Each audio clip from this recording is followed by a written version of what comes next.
it is absurdly strong.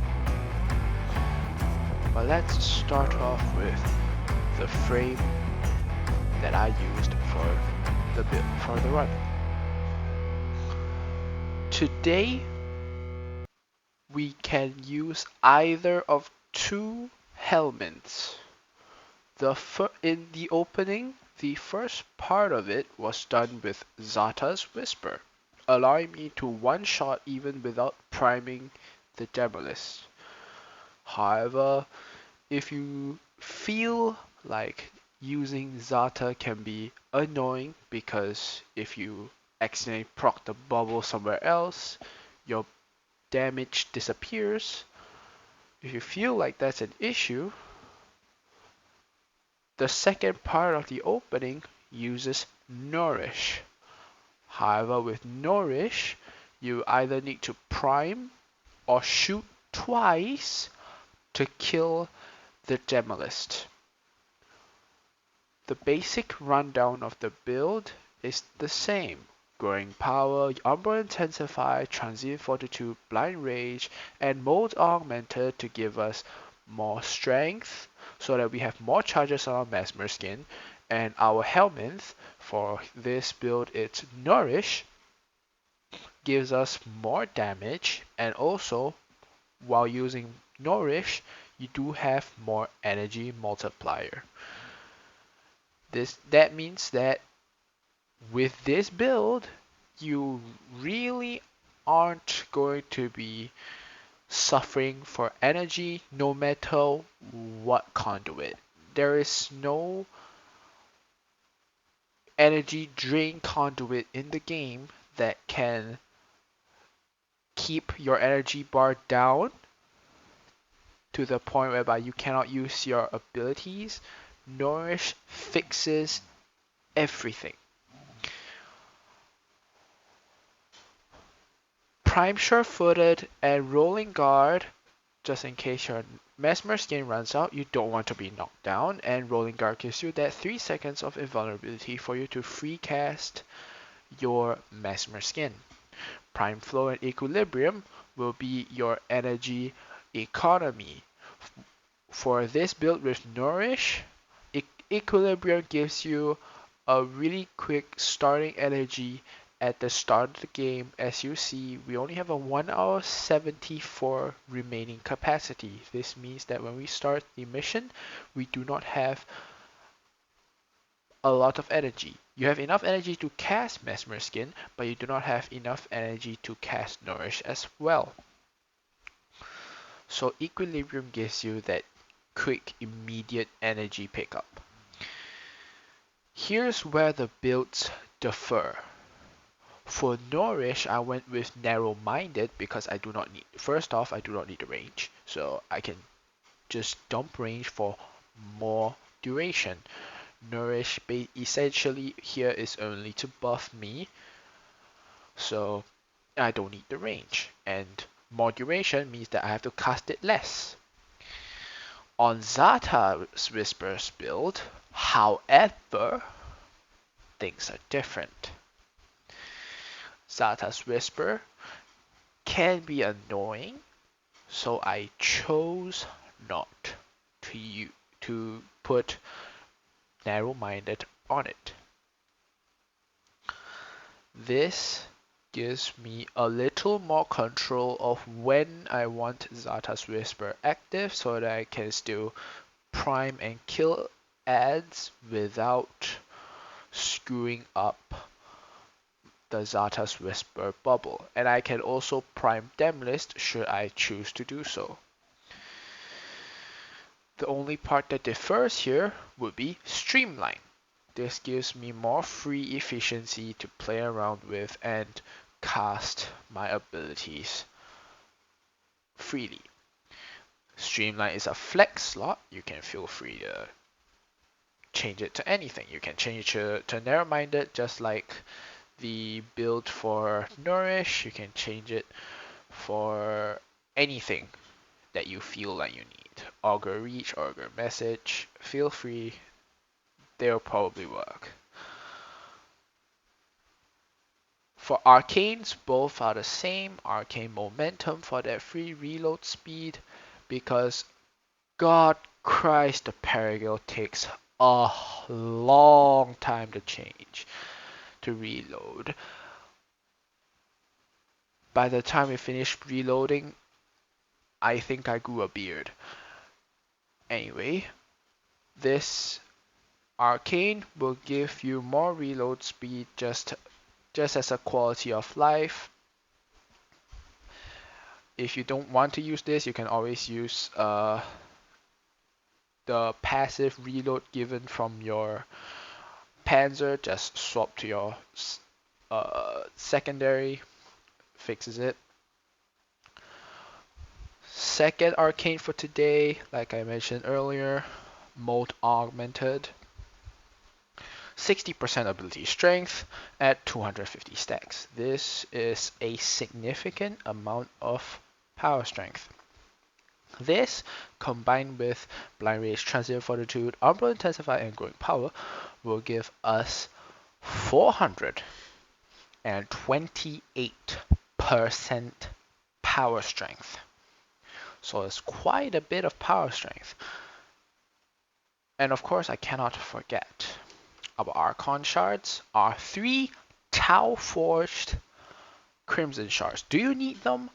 Absolutely not. This is just because I can. It's just free 45% ability strength sitting there, asking to be used, right? However, the Ember Archon shards are where it really matters. 37.5. Do you need Tau Forged? No, but you absolutely need the Archon shards, because his casting animation for his 2 is absolutely horrible. With just 237.5%, i.e. a 75% casting speed boost, he still takes a long while to finish casting his Mesmer skin. So this is bare minimum. If you do not have Tau Force shards, it's fine. Use the normal ones. In fact, if I didn't have these Tau Force shards and I was told to pick one type of shard to fit all 5 slots, I would just use Amber shards, because his casting animation is really horrible. So yeah, these are the Tau Force shards I went with. Now, for the weapon of today, the Perigale. This is the build I went with. Galvanized Chamber for your multi-shot multiplier. Galvanized Aptitude for your base damage multiplier. Note that this and Deadhead is additive. So, and of course on the topic of Deadhead, this is here for that additional 30% headshot multiplier. As you've seen in the opening, we are doing a lot of headshots. In fact, every single shot we're taking is a headshot. Prime Benegunier for your faction damage multiplier. Target acquired for even more headshot damage multiplier. Vital Sense of Critical Delay for your critical chance multiplier. Infected Clip and Cryo Rounds for your viral status. This only serves for more damage. In fact, if you're using Nourish, you can swap this for Argon Scope. Not even Galvanized Scope, because Galvanized Scope you need to stack, and it's kind of annoying. If I remember correctly, correct me if I'm wrong, but this completely removes itself once the timer runs out. I'm pretty sure that's how it worked. So I would suggest Argon Scope, and then this is only if you're using Nourish. Do keep that in mind, and swap Prime Cryo Rounds for fire rate, right? Vol acceleration, prime shred, those those will give you guaranteed crits, and you don't have to use arcane acceleration. So it would probably be more quality of life. But like I said before, this is only if you're using Nourish. If you're not using Nourish, do not do that. Stick to this build. Sniper ammo mutations, because it only has 24 max, and every time you reload from empty, you're removing half your ammo maximum. So sniper ammo mutations will just keep you topped up. It's more than capable of doing so.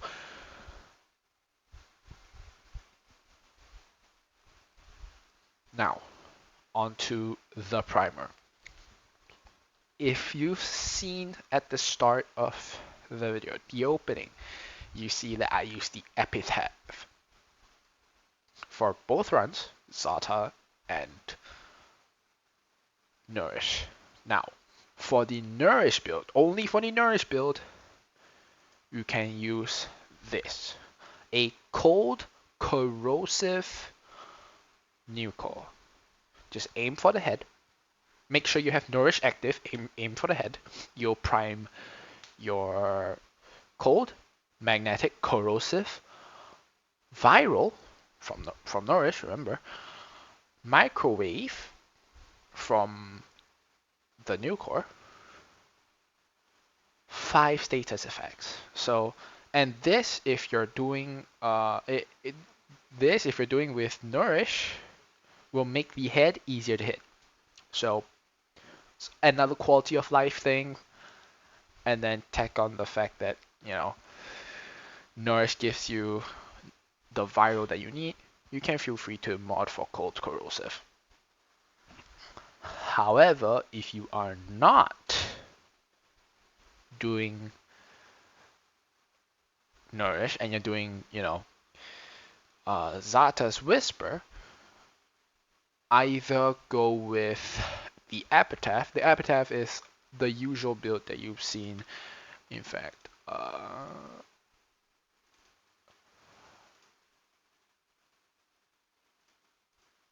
this is the build I used for both runs, right? So it's the general build, heat, viral, and some fire rate, along with some multi-shot, prime fulmination so that you can hit more enemies, sure shot for more status chance. But it's, at the end of the day, the usual viral heat setup along with some fire rate. This is what I used for both runs.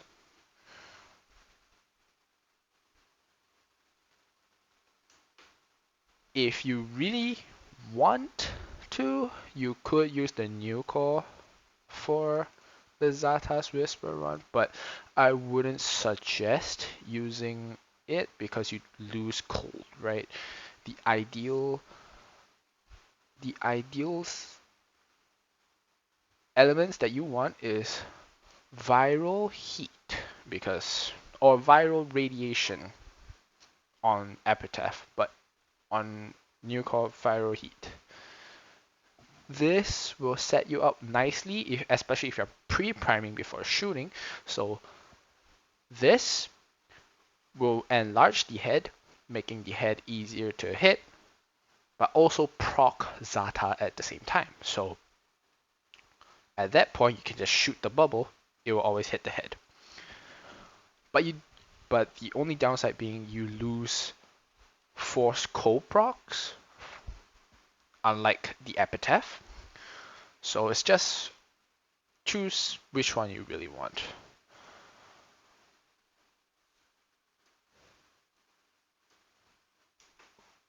Now on to the melee weapon. It's the Glaive Prime. It's the usual build that you've seen with all my other gun setups. This is here just for Acolytes. Acolytes are really easy to deal with. Strip, if you have Nourish, use Nourish. If you have Zarta's Whisper, use Zarta's Whisper. Free damage anyway.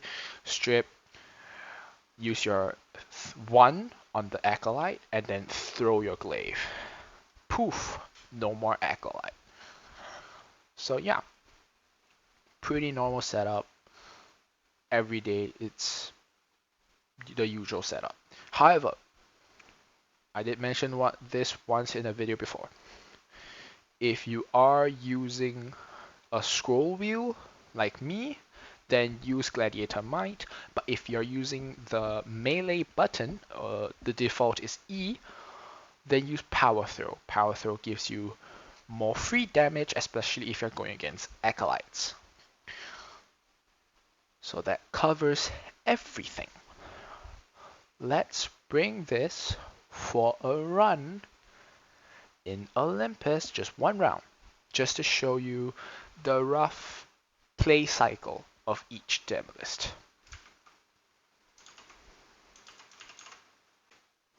So here we are in Olympus, just gonna do 1 round.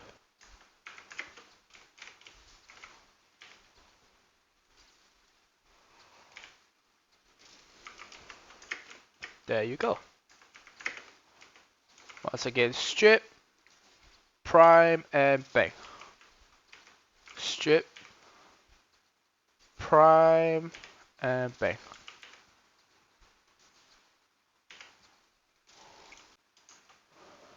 If you enjoyed this video, do like, share, and subscribe. I do Warframe level cap guides and occasionally leak shit posts. If you have a weapon you want to see me cap with, do leave them in the description. And with that, I leave you with the Perigale Prime level cap, and see you next time. Have a good day. Bye bye.